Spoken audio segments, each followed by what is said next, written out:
Menabung adalah kebiasaan kecil yang membawa dampak besar bagi hidup kita. Menabung itu sangat penting, tapi apakah semua orang udah paham cara menabung dengan tepat? Hai, kami dari kelompok 1. Perkenalkan, nama saya Julian. Ini Adeline, Jocelyn, dan Kearney. Video kali ini itu untuk kalian yang ingin mengetahui dan memulai kebiasaan untuk menabung. Halo, boleh kenalan dulu dengan Oke. siapa? Saya dengan Miss Vero. Umurnya berapa? Umurnya saya 35, salah yang 49. Oke, jadi kalau boleh tahu, Miss biasanya dapat uang dari mana? Kalau sekarang ya pendapatan dari hasil uang kantin. Oke, Miss pernah nggak coba buat nabung gitu? Pernah Berhasil atau gagal? gagal. Kira-kira karena apa? Nah, tunggu ya buktinya ya kan? Saya tunjukkan buktinya. Nah, ini kan.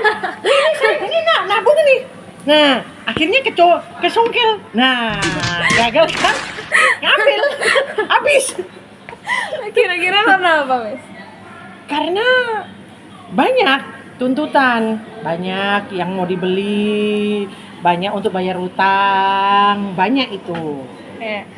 Sekarang Miss masih mau coba buat nabung atau berhenti dulu buat nabung? Mau, cuma ini masalahnya sebentar lagi liburan jadi nggak bisa nabung. Ya kan? Iya, saya juga kok sama, Miss. Sama ya, oke. Oke, kalau boleh kasih satu kalimat, apa pesan Miss buat orang-orang yang mau nabung? Ya, kalau nabung ya, apalagi di celengan, jangan disungkit-sungkit. Nah, supaya uangnya banyak. Jangan seperti saya, itu aja.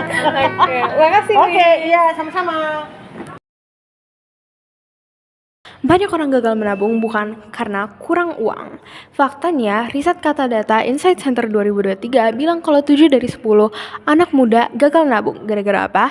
Mereka punya gaya hidup yang konsumtif, mereka nggak punya anggaran, dan tujuan keuangan mereka nggak jelas. Banyak juga yang gagal menabung itu gara-gara kurangnya merencanakan, mereka nggak punya prioritas keuangan, dan nggak disiplin dalam mengatur keuangan mereka. Hal ini ditemukan di mana aja dan banyak orang sering ngalamin masalah ini. Literasi finansial adalah kemampuan untuk mengelola keuangan dengan baik, mulai dari membuat anggaran, menabung, dan memahami produk keuangan seperti asuransi dan pinjaman. Jadi, sebelum kalian menabung, penting sekali bagi kalian untuk memahami dasar-dasar literasi finansial ya.